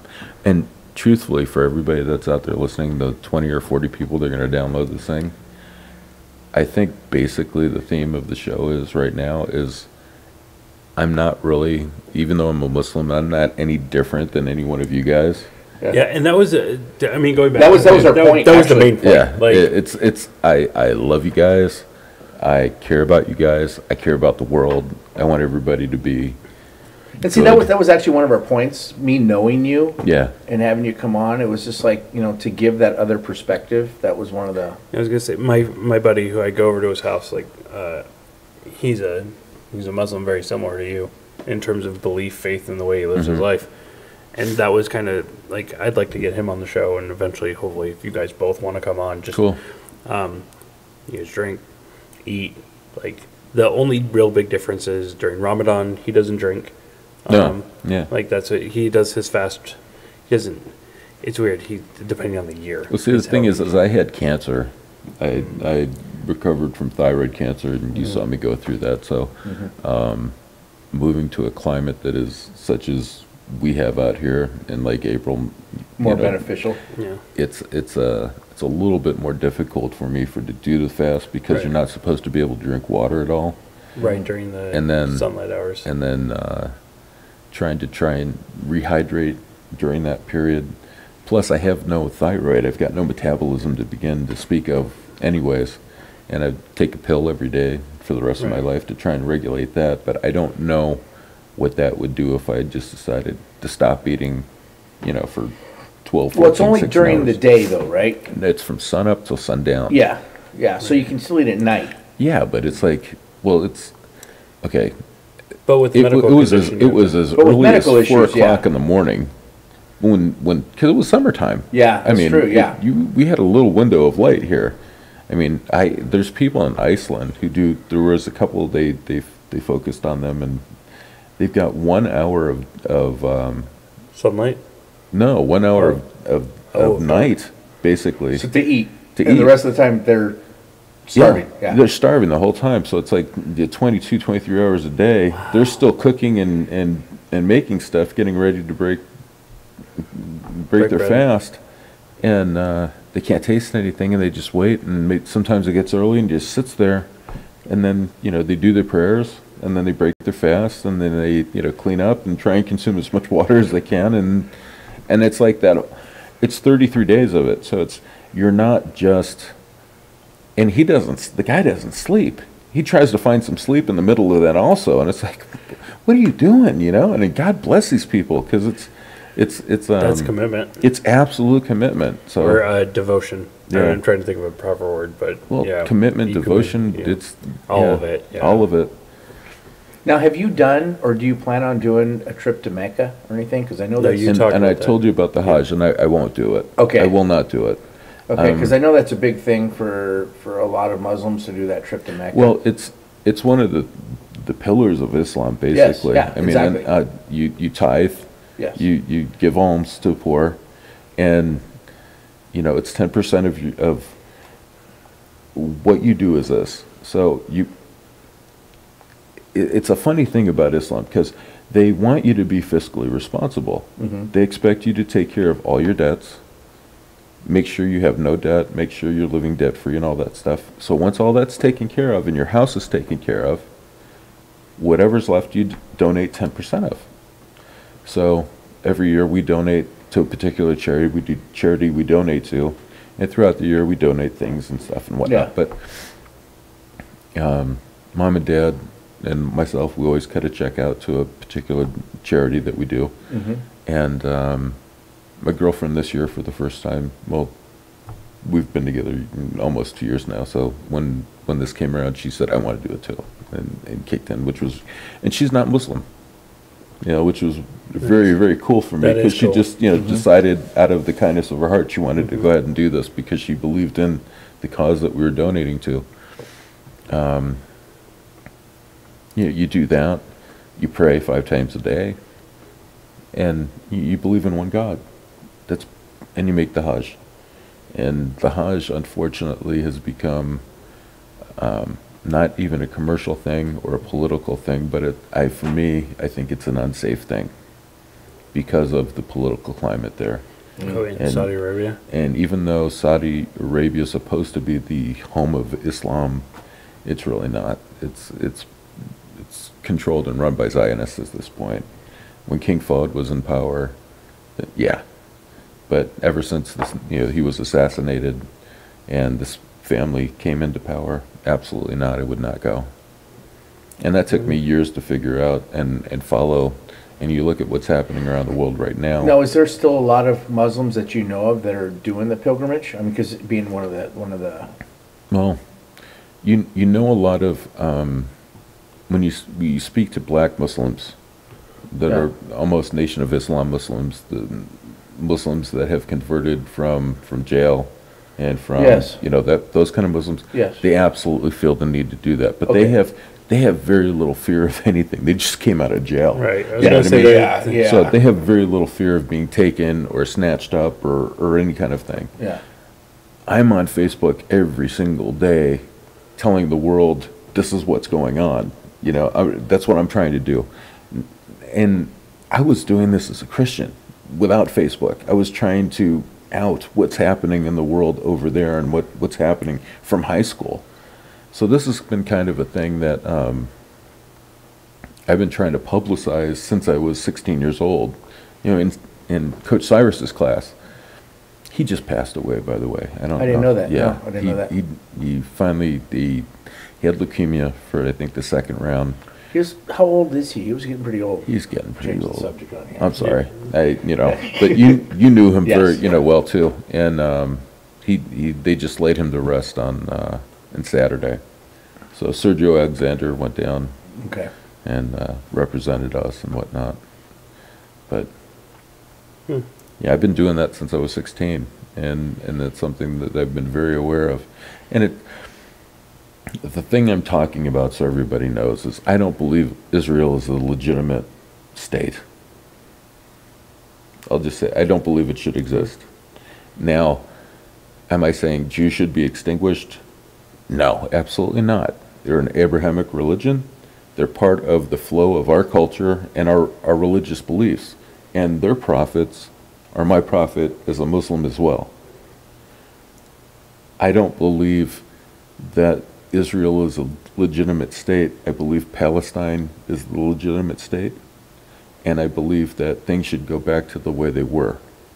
Pre-40, was it 49? Pre-Balfour Declaration, when they decided, okay, we're going to give this land to It was after World War II. Zionists. Yeah, it's after World War II. But actually it was before that. They started this in 37. The Balfour Declaration happened in 37, if I remember correctly. Oh wow, before all It was that. actually done during what the plan was done. We learned this in history class, actually. Yeah. The plan was started prior to the war ending. And then once the war ended, of course, you had Roosevelt voted out, who was actually part of putting it together. And you had, was it Churchill that was part of it? Churchill Absolutely, was voted out or killed. I forget what happened to him. Yeah. And then you had the Russian president, who was the only one that was part of the entire planning, and that is why the Iron Curtain existed the way it did through East Germany and stuff, because he came out and said, no, this is what we all agreed upon. Yeah. I remember learning that too in history. But so- if you remember, but it was all the of that was already Bolsheviks set in that play. killed, I think, some crazy number of Christians. I mean, forget 6 million Jews. We're talking like 60 million Christians in Russia and the Soviet Yes, Union yeah. were massacred in ways that were, I mean, the unspeakable way these people were killed is just, it's horrific when I think about just one thing that I saw. Well, you recall I was in Russia for high school. Yeah. Part of my high school year, I was in Russia. So, and that was before the wall went down. Aging myself here. I'm not a millennial. I had a girlfriend from Northern California. They had met in Reno when my family was on vacation doing something. Dad was a vice president of a company that ran stadiums and arenas and convention centers and stuff like that. So we go up to Reno because they had I think at that time was the convention center and that bowling. The big bowling alley. The big bowling alley. But they've got like the world championship of bowling that happens in Reno, right? Yeah. So we go up Shout out, there. if you go to Reno, there's a giant bowling alley that hold a giant championship competition up there. every year. Or you go to Punk Rock Bowl here. I can't think of his name. One of the guys we graduated with. Feldman? No, we graduated with. You were in '86, right? Yeah. Yeah. One of the guys Feldman was '87. One of the guys we graduated with was actually in the Pro Bowling Tour, and goes up every year still at our age. And do bowls. And bowls. Wow. Like in a team. Wow. Now, one thing I do want to do next year, talk about bowling though. I'm gonna change subject on you because Okay. I'm like a squirrel. I'm like that dog. Squirrel. Squirrel. I do it all the time. Shiny thing. So yes, Punk Rock Bowling. We gotta do that next year. When is it? It's Memorial Day weekend every year. All right, let's do it. I may be Punk at a Rock wedding in Atlanta for 2 of the days. It's my cousin. Maybe I'll sit in. Punk Rock Bowling. We gotta do Punk Rock Bowling. Yes. If it's a good lineup. And we're gonna win $1 million. It's not what actually happens, but I just bowled a 209. Did you? Yeah. I used to bowl in a league years ago. You know, I have a trophy at home. I'll bring it in here. I'm going to sit it right in front. I have a trophy at home for a 290. It was 297 or 287 Really? game. Yeah. That's insane. Yeah. That's insane. Yeah, I got really damn lucky is what I did. I was so drunk. And then you choked in the 10th frame is what you did. I pretty much Yeah, did. pretty much. I had been drinking the whole time. I mean, just drinking to where I couldn't even see the pins. And it was just one of those games where it didn't matter where I threw the ball or how I threw the ball. I could hit the 10 pin, and it would come back and knock the rest out. It was just one of those games. I don't know how I did it. I really don't know. there's a quote from the old Roseanne Barr show. Bowling's the only sport that you get 20 minutes of exercise and 3 hours of drinking. One thing I've always said, there's 2 sports, and I'm not even going to call them sports. There are 2 events, 2 activities. 2 activities that are not sports. And let me give you why. Anything that you can drink and get better at is not a sport. Golf Oh, you're just bad. You just lost me. You and, just lost me. and bowling. You just lost me. Golf is a great activity. You can't But it's get not a better sport. golfing. Oh, yes, you You do. can't No. unless you're I you do. don't. A couple beers, I'm better. Dude, those guys. You in the- sound like my ex-brother-in-law driving the RV. I drive better after a 6-pack. After a couple beers, I'm better at golf. Now, after more than the 2 or 3 beers, I'm done. My Well, you golf do- game. I goes to highly shit. doubt any professional on the PGA Tour gets better after drinking. Lucky, yeah. Well, what's his face? Come on. I bet you there is some. You know who was it? Tin Cup. Tim McAvoy. John. Tim McAvoy. got better drinking. See, That was Kevin Costner in Tin Kevin Cup. Costner. Tim Cup. There you go. I'm telling you, there are. No, you don't drink No, when you well, golf. hang on, You what's it- do what's not it- oh, drink gosh. when you golf. Oh What's yeah. it? Wait, there was You no- drink there when you golf if your golf game has gone to crap and you don't care anymore. What's That's when it? you What's drink. it? You John drink from Daly. the beginning to John the end. Daly got better with drinking. See, Yeah, look at John Daly. Tell me he got better. No. Really? While he was on the tour, Maybe it was all the coke he did on tour. Maybe that was it. you know he did. Has he sobered up over the years? I don't know. I you watched see, you part drink, of the you documentary. drink in It's the end something part. like football or something, you're gonna get clobbered. Baseball, you ain't gonna see that damn ball. It's gonna hit you in the head. Yeah. I mean, you do anything else, it's. So what about cheerleading then? cheerleading? Because you'd get Why worse would if you get drunk. I wouldn't even consider cheerleading a sport to start with. But you know First what? off, though? Maybe, I don't well, know. it is a sport. It's very, very Very athletic. athletic. You do have to be athletic. And there's a lot of spelling. So the So- second you drink, And there's nice your looking spelling girls, goes too. off. So what about poker? Of course, anything with nice looking, really girls in it too. Poker? I'll call that a sport. Poker's What about not a poker? sport. It's Poker's- not a sport. poker's It's not a a game. sport. It's It's an a game. event. Yeah, It's an it's a event. game. Just Yeah. asking. That's definitely not a sport. I mean, if we went by anything that's on ESPN, then chess would be considered a sport.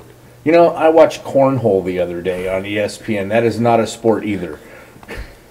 They actually had the college championship of cornhole on. Mom and Dad, I'm sorry. You guys can go to bed now. I love you. We've digressed to cornholing. I love you both. Have a good night.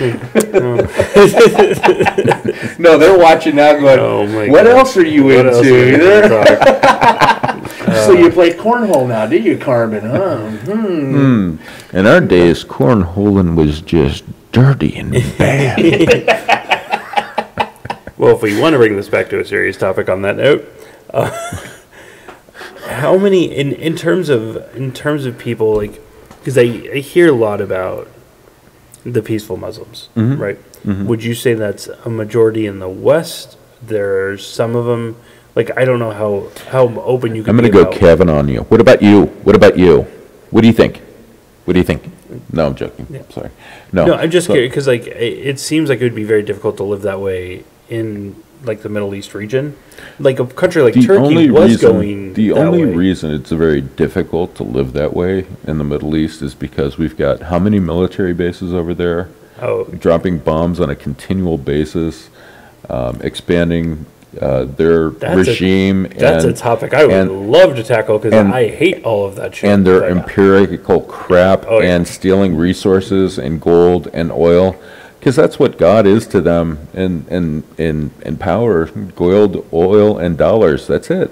That's what God stands for to them, not Muslims, not Christians really, but for the political elite that are in political the region. elite, exactly. So it doesn't matter the region. It doesn't matter No, the country if they're in the absolutely region. not. Their god is gold, oil. That's good. If you've I've got, never heard that before. Gold. if you've got resources that are of value to the West, Yeah. trust me, they will kick your ass and take it. And it doesn't, and they'll say, you know what, you're the terrorist for fighting back. A car bomb went off in I don't know, wherever, Riyadh today, killing 47 people. Well, okay, did they explain that it was a CIA setup and that, you know, they strapped this guy to a car and with no brakes and forced the gas down? I don't know. Maybe it was, maybe it wasn't. Did they talk about the fact that they completely destabilized whatever political structure was set up there and gave the police nothing to really work with, and then, you know, let whatever police were in power rape little kids and do all kinds of nonsense? No, they don't ever talk about that either. So the majority of people you would think would most likely, if they were in a political environment where they could actually speak freely, would probably align more with what you're saying. I don't know. I think if anybody in their right mind wanted to speak on this, they would say, "Get the hell out." I saw really. You think it's fear that keeps them from doing that? I mean, fear for their own lives or family? Well, I don't think there's really an outlet for them to do it. Well, because they don't have the freedom to. They don't, so they don't have the. Well, Yeah. forget that. They've all got. You know, we brought them democracy, man. You know, hey. We're not even a democracy. Right. No, Thank you. well, that's the. I can't remember the gentleman's name. There's a guy running around, Noeed something, but he very much aligns with what you're saying. He's out there speaking. There was a short film that was put out, and it was a college professor who was obviously Middle Eastern. And he's talking about, why do you think this and why do you think that, and Muslims want to do this and Muslims want to do that. And, you know, in the middle of all of this, a very Muslim-looking guy, Arabic-looking guy, not necessarily Muslim guy, but Arabic guy, comes in and sits down in the middle of this guy's lecture. And the college kid starts spouting out, well, tell him to get out of our country, and tell him to do this, and tell him to do that. And the Arabic guy starts speaking out and says, well, you know, I'd love to go back to my country. As soon as you get your Americans, your armed forces, your occupying force out of our country, I'd love to go back to my country and live peacefully. So I have a question. What do you say to If you had, And mind you, I'm sorry, I got to cut you off real quick. no, I have a lot of friends, you and I have a lot of friends who, for whatever reason, their kids have joined the military. Whether it's to better their educations, advance careers, whatever the deal is. I love a lot of these people. I love their kids. For people that were in Vietnam, for people that were in World War II, for people that were in Korea and before that, they had no idea what this country is about, and really had no idea what the actual agenda was going on. If you allow your kid now to join the military, knowing fully well, really truthfully, what we're doing over there, if you've somehow blinded yourself to the illusion that you're there to bring democracy and freedom and peace and take care of things in a good way, I'm sorry. You've blinded yourself. You've absolutely blinded yourself, and you're blinding your kids and allowing them to do, you're allowing your kids to be mercenaries. That's what I believe. let me ask you a question then. To the people, we know a lot of people in the country are obviously brainwashed to believe certain beliefs, to believe certain things, and there's and whenever you create a war on anything, I don't believe in it. Like the war on drugs when we were kids. It was nuts. All they did was make drugs worse. And then All it did was incarcerate hundreds of thousands of black people is what Yes. it did. Because guess who's bringing those drugs into the United States? Yeah. Yeah, exactly.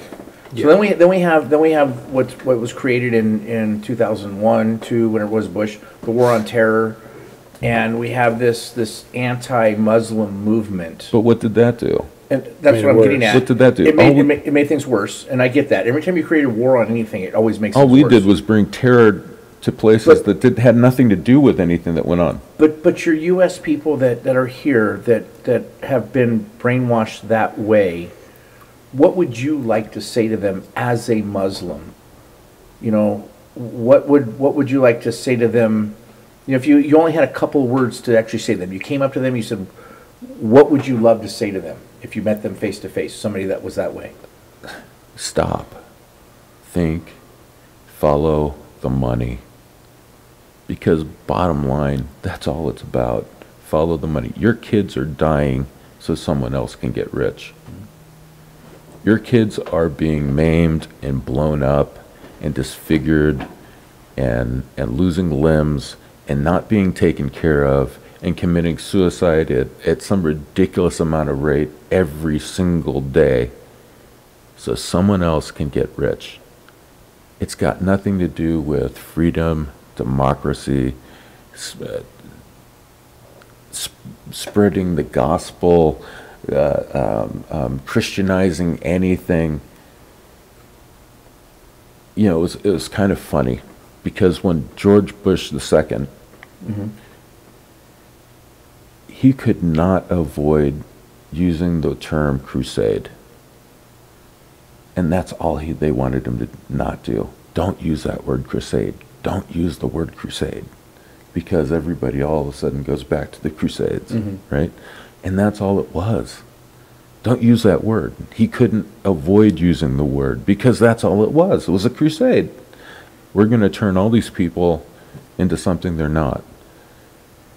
Unfortunately, the way that these people believe and the way that they were taught was they will never, ever stop doing that. Yeah, you've got Christian Iraqis. Yeah, you've got Christian Palestinians. Yes, you've got Christian You have Christians all over the Libya. world. There's Christians, yes, and there's Muslims, and guess what? They've been living together in peace for hundreds of years. You've got Jewish Palestinians, and you had the rabbi of Israel before. I take this back. The rabbi of Palestine, the head rabbi of Palestine, saying, "Don't do this. It's not right. We've been living together forever in peace and harmony. There's no reason for a Jewish state. If you want to come live in Palestine, come live in Palestine. But there's no reason to kill all these people and take their homes. There's no basis for it in the Torah, in the Bible, There's no basis for it. It was interesting. We did a story last week. We talked about it for a minute. I think we did anyway. So I read a story in one of the Christian websites that I do, and I was doing it. There's a peace movement over there in Israel right now. They're trying to bring peace to the region, of course. And it was spearheaded by a guy from Islam, one of the prominent figures from Palestine. And he's trying to bring together some Catholics, some head Catholics, priests, and whatever it is, the bishops or something. He wants to bring them in there, some Jewish people, and himself and some Muslims, and actually do like a thing across Israel, all the way across it, where the three of them are going to speak together. Like, I'll use the word crusade because this is for a good term, but they're going to use it like a crusade across it to actually try to bring peace to the region of all three faiths. And I thought that was It's a beautiful thing. And I it's a thought that was beautiful awesome thought, to do that. But they're not going to allow it. Yeah. Whether it happens or not, we'll see. Yeah. But I know it was an article I just recently read that he's trying to spearhead it. And the other two faiths... Anything that speaks about... Actually, the other two, some of the leaders, are actually for it. Now, whether supporters and they can get the support behind them will be another thing. Well, you've got an extremely right-wing fascist government, and it's a genocidal apartheid government that is basic. That's what Israel is at this point. You've got leaders. This is good stuff, man. Oh, you're welcome. You guys are missing Yes. this. This is good stuff. Thank you. Oh, You've got leaders of the Likud party basically calling for the extermination of Palestinians. Kill them all. Kill them all. You've got Israeli rabbis calling for the extermination. It's okay to rape. It's okay to rape Palestinian women because, how is a religious soul, how is How can anybody even a do that? person of God can ever utter those words Or any faith. I don't of care any what faith? yeah. And my whole deal is I don't bash religions, okay? As a Muslim, I belong to Jewish Voice for Peace. It's that good, huh? It's that good. It's that good. So you've got people out there, and and this is like every racist, bigoted kind of, I'm not a bigot, I'm not a racist. I've got black friends, I've got Jew friends. That's not where I'm going with this. I got a white friend. But where I'm going with this is he's Indian. how? He's actually Indian. No, Yeah. No, he's half Indian. Hence me needing a white friend. See, no, he really is. His dad's from India. Right? Oh, You're his dad's Muslim, you need awesome. a white friend. I'm half Indian, I need Yeah. a white friend. very nice. I'm the Very token. nice. You're the token white Yeah. guy. White boy. Wow. You grew up in Riverside as a pro. I mean, you don't get much more token white boy than that. Well, Hey, bro. Come on, bro. I almost lost track. I think I lost track of my thoughts. on here. Squirrel. Damn you guys. We're Because good at I was crescendoing into something really beautiful here. It really was. It was poignant. But That's what happens when you get old, man. I think it was the I think it was him bottle of sidetracked. wine and I mean, you And just two look, beers? just look 2 in and front of 3/4 us right beers, now. Yeah. You just look at that camera. I mean, look at this. Look at this. If you look in front of Mike right now. I mean, look at that screen. Yeah. yeah. I think that tells the tale. Dude, you're a lush. It's all in front of you, man. All of God's glory. Yes. Well, God invented wine and beer, man. I'm going to go back to this thought. Yeah. I am going to go back to this thought. What I was saying is about the particular company I keep. I have no beef with any religion. Muslims, and if they got this right, and this is a problem with, I think, any religion or anybody who feels you've got evangelicals, you've got this, you've got that, you've got Hindus, you've got Muslims, you've got everybody's fighting with each other because they want power of something. Okay? If Muslims all over the world, if Christians would understand, and unfortunately there's even a very sharp divide with Christianity about Zionism. Now, Zionism isn't a religion. Being Jewish doesn't make you a Zionist. And being a Zionist doesn't make you a Jew. Okay? I mean, Steve Bannon came out and said he was a Christian Zionist. All right? And that whole belief, as far as I'm concerned, is kind of a scary deal there. And I think what's happening is everybody's so quick to bring about the rapture that they forgot what we're doing here in the first place. It's funny, we just talked about that. The rapture, yeah. Theology dictates worldview.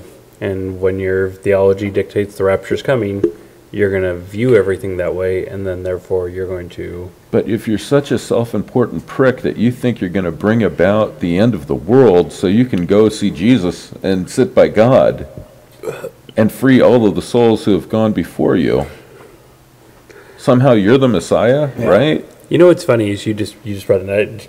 Remember where you stopped, because I don't want to cut you off on that, but that's a really good, interesting way to put it. Talk about ego. Mm-hmm. All these people want to be the Messiah. Mm-hmm.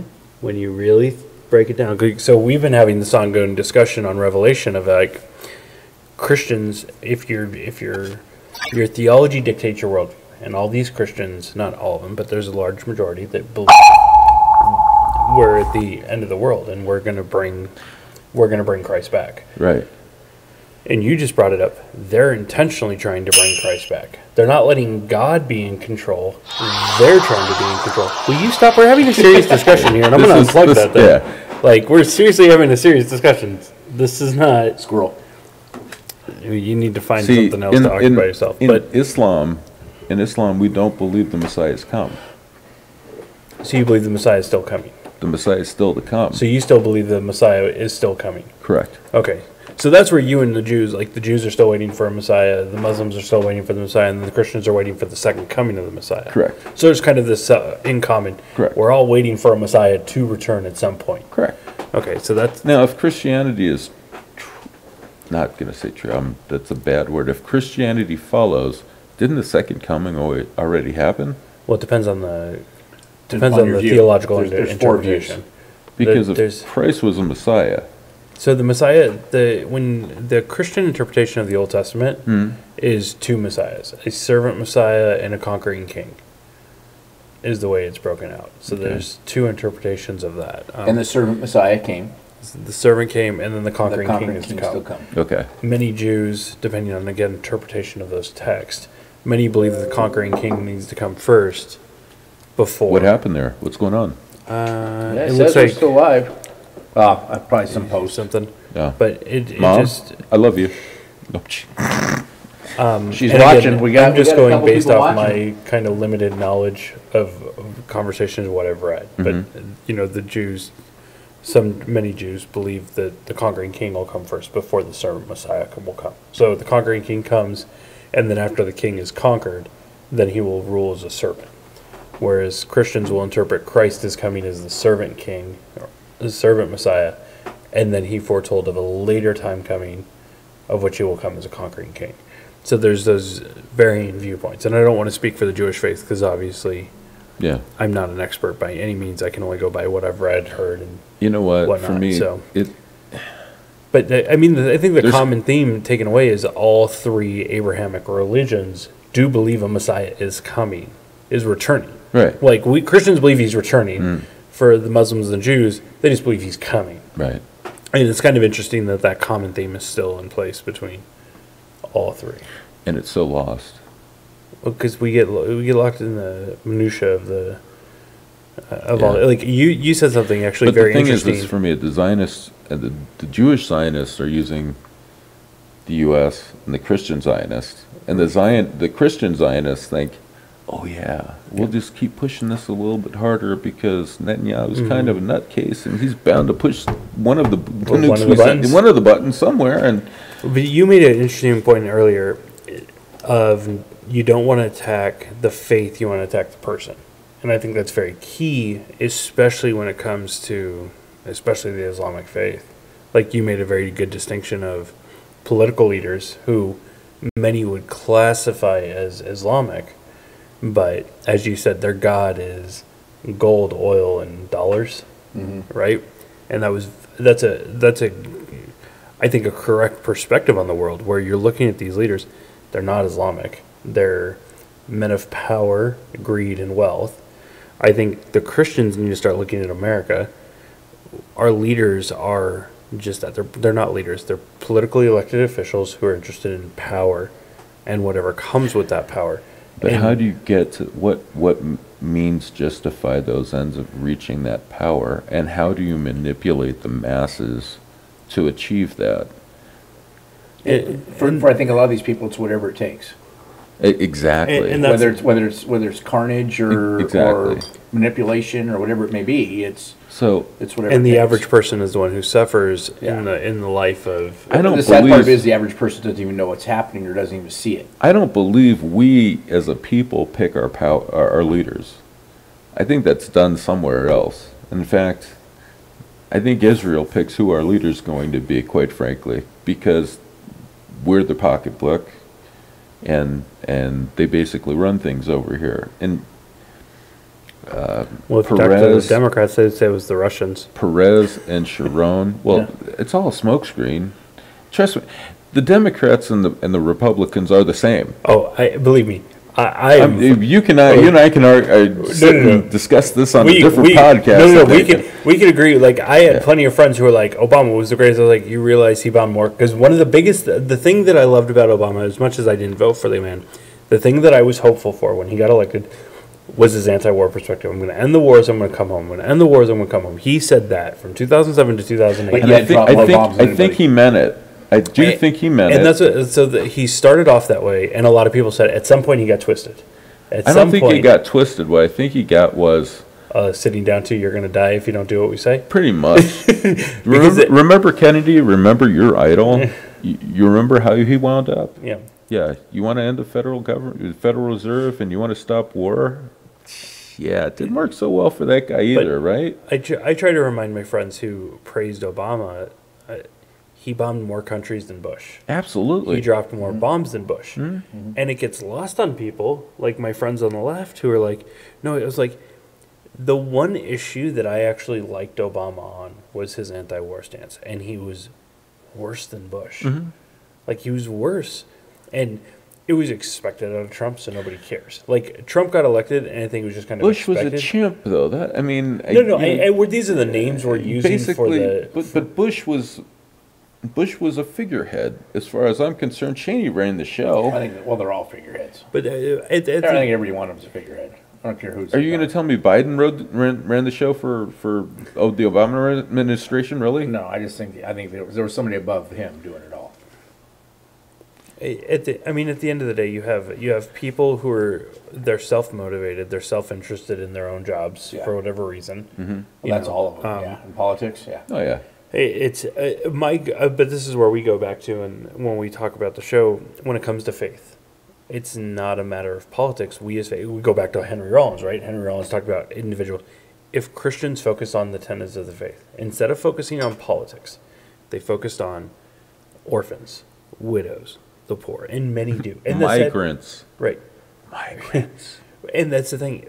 So much gets lost, like we talk about all the time. When you look at most major cities, like I had to, I hate to say it, but I had to unfollow a bunch of friends on Facebook because I couldn't take their posts when they would rag on the religious people saying, where are you taking care of the poor? And all I wanted to look at all of them and say, you walk into any major city, and I don't know, I can't speak for the Muslim faith, but I can speak for the Christian faith.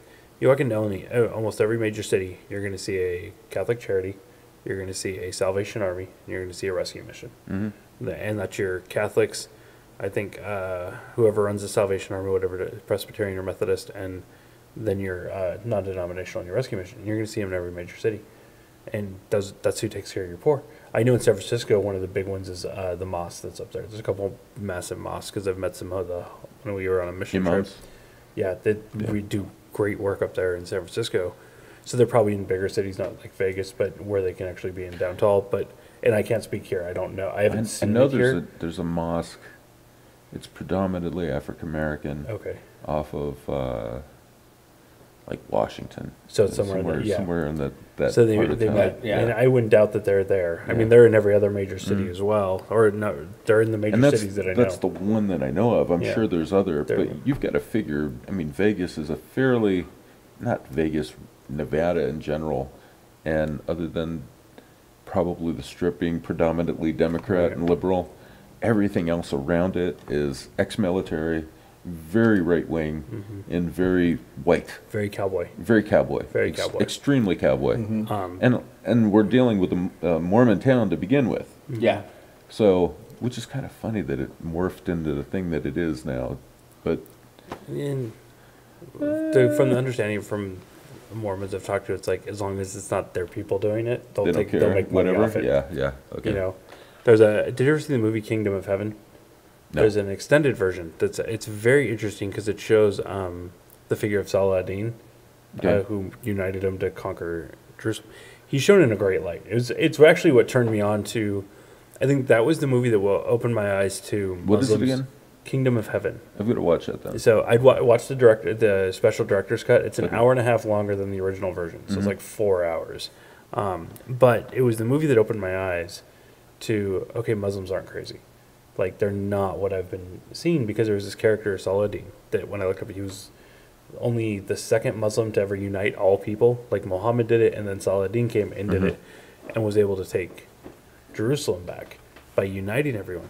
But there's this unique, I don't know, the way they portrayed Saladin, he was an actual Muslim from the Middle East that Ridley Scott hired because of his faith, he just does this phenomenal job. But just watching the faith and learning about it and seeing that, okay, it wasn't always what it's being portrayed. But, I mean, back to the poor, You know like what? going back to the Christians. Islam is not what it's being portrayed. And If you steal my stuff, you kill my mom and my dad, you rape my sister, you throw me in jail for 20 years as a 11, 10, 12-year-old, you don't think you just created a terrorist in me? So Ron Paul, when he ran for president, I don't know if you remember watching the debates when he's sitting on the stage saying He said essentially the same thing. It was blowback. Yeah. But all he was doing was quoting the CIA, the NSA, and the FBI in the 9/11 Commission report. Yeah. And he was quoting that report saying, all intelligence agencies are telling you this is blowback. This is from decades of us interfering in their countries, and they hate that we're involved with them. And that's what it is. It wasn't because of freedom. It wasn't because of our religion. It wasn't because we're a Christian. It had nothing to do with that. It had everything to do with Muslims don't care if you guys get wasted every day, watch porn, do whatever you want to do. You know, race cars, climb mountains, jump naked from airplanes. They don't care. Just leave them alone. That's what they just want to be. People in the Middle East just want to be left alone. That's what I was going to get I to. think it's anybody. In Kingdom of That's Heaven, anybody, yeah. there's a scene with a Muslim and the Christian, and he's talking, and they're talking about trade.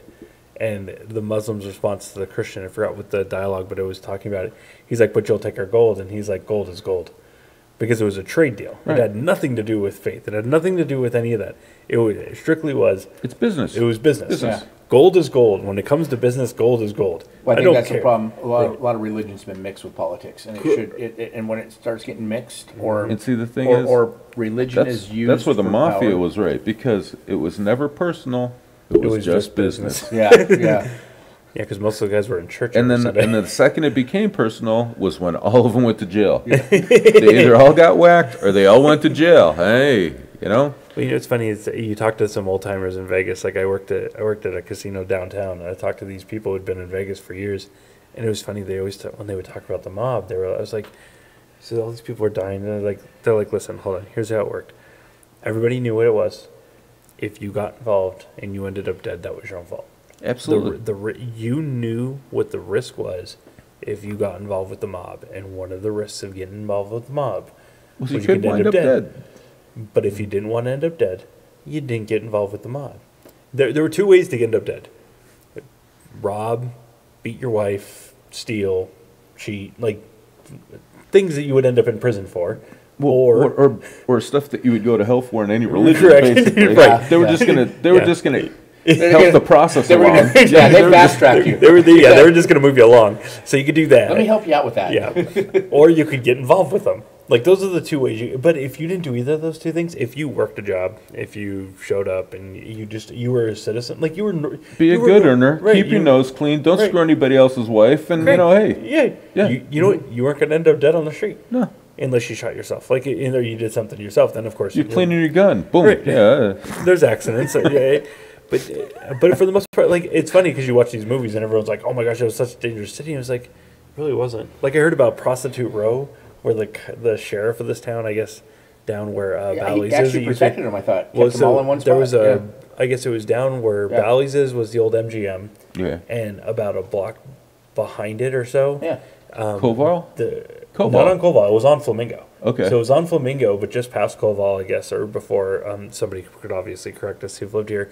But basically, the sheriff was like, okay, if you're on these 2 blocks, I'll protect you. You don't have to worry about the pimps. You don't have to worry about it. If you're on those 2 blocks, I can protect you. If you go anywhere else, I can't help you. He basically had them herded. Yeah. Correct. Yeah. And then the limo drivers and everyone in this town would herd people and pick them up and take them. Was he getting a cut too, or no? No. From what I heard, the sheriff wasn't. The sheriff basically knew he could protect him on that street. He was just saying, hey, keep it. Well, probably because he knew it was going to happen anyway. Yeah, so right. if we put you here... Let's keep it in a controlled environment. And if you think about where the strip is, it's right in the middle of it. So it's easy enough to get them in and out of the casinos and right back. But, he could control them right there.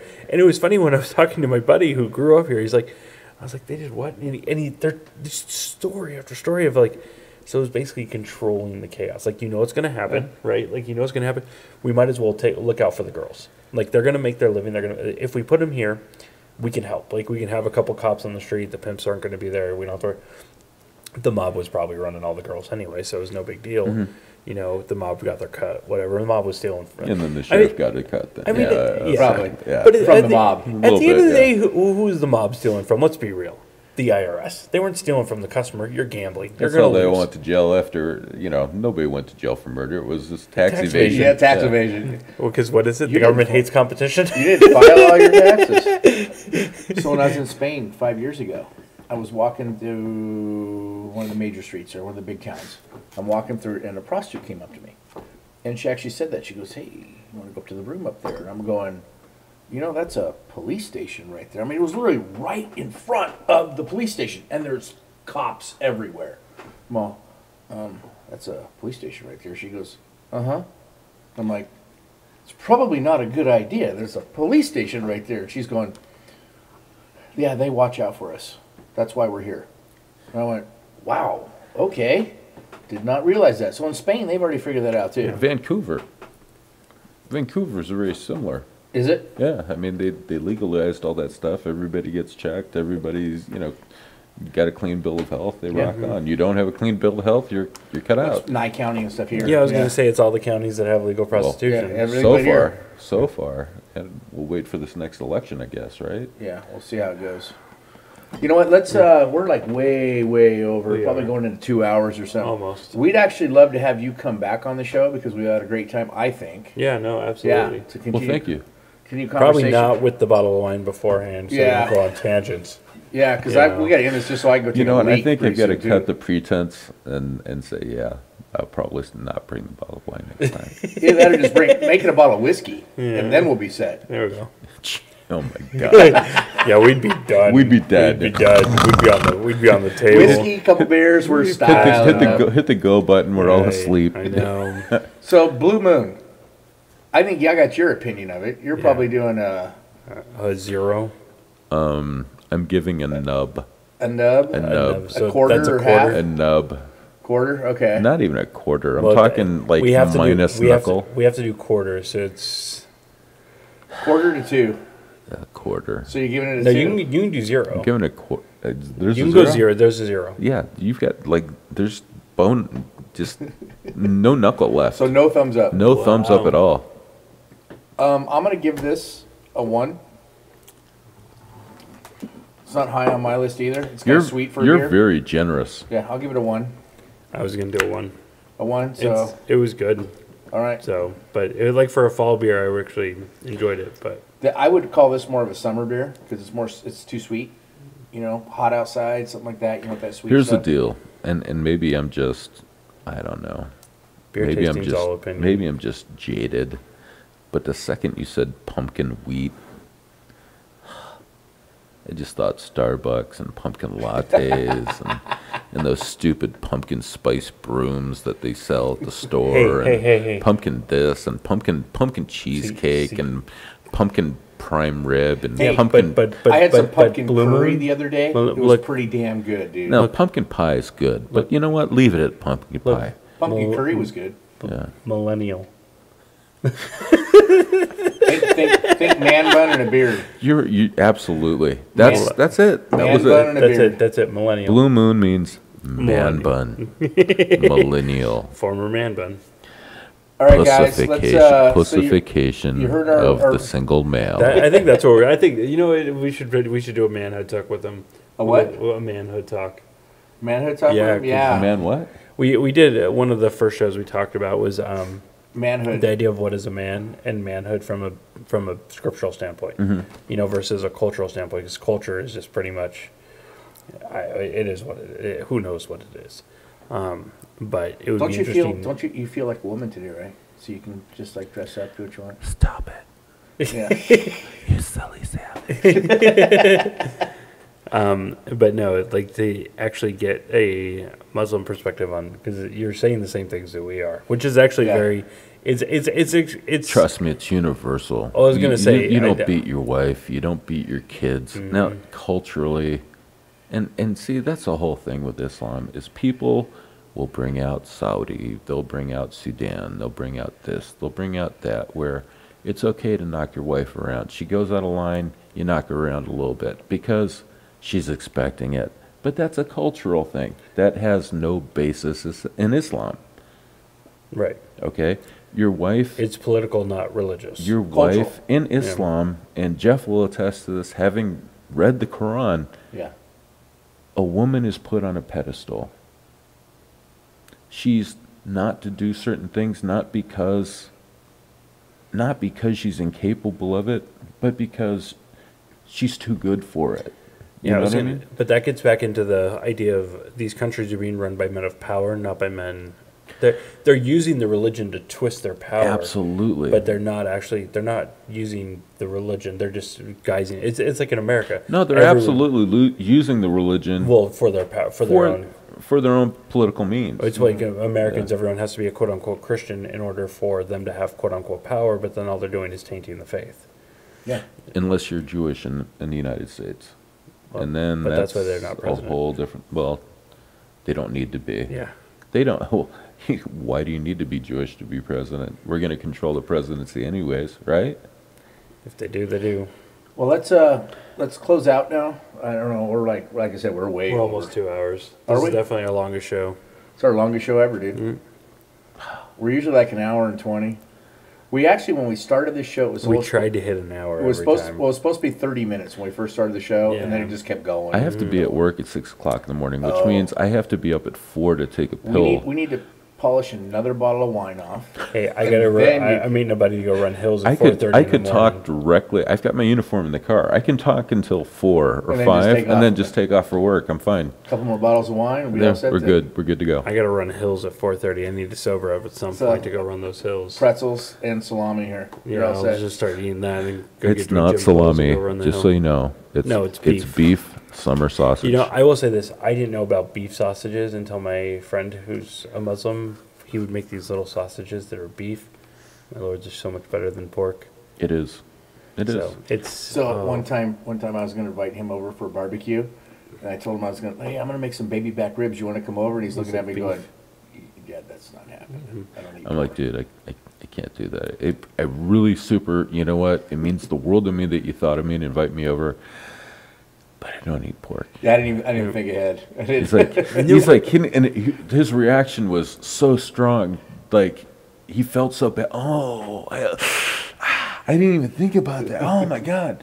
And he made the most amazing, oh, my chicken. oh my God. To this day, that is probably one of the best things I've ever eaten. Well, thanks. It was So- absolutely amazing. I don't like dark meat. and he made you like dark meat. He made leg and thigh quarters Yeah. that were to die for, and I could not eat enough. It was insane. Yeah, Like- we sat and drank beer and drank It was some like whiskeys 6 and, hours barbe- worth of barbecuing, Yeah. and it culminated to this beautiful crescendo of Yukon potatoes and some kind of salad and this gorgeous, lovely. He's been chicken. camping with me and stuff, so he knows. He knows Oh my yeah, I've cooking, had too. it. No, Well, I haven't this had wasn't those, for his but- sake. It was for the audience sake. Oh, yeah. This savory. If you've never ever had Jeff's chicken, He's laughing at all of you. yeah. So, Nice. all right, guys. Well, Hey, let's close out. We'll just good make this- conversation. Yeah, good conversation. Good conversation. Hey, thank you for coming on, brother. Absolutely. Thank you for I coming. didn't say this ahead of time, but salam alaikum. It just means peace be upon you. Thank you. And to you guys too. Thank you so much. Yeah. All right, I'm All right, Jeff. We'll All right. talk. We'll see you next week then. Dave. Dave and Carmen. Carmen. All right. Thanks, guys. You guys have a great night. Peace. Go do something good. Go help Yeah. somebody. Do something good.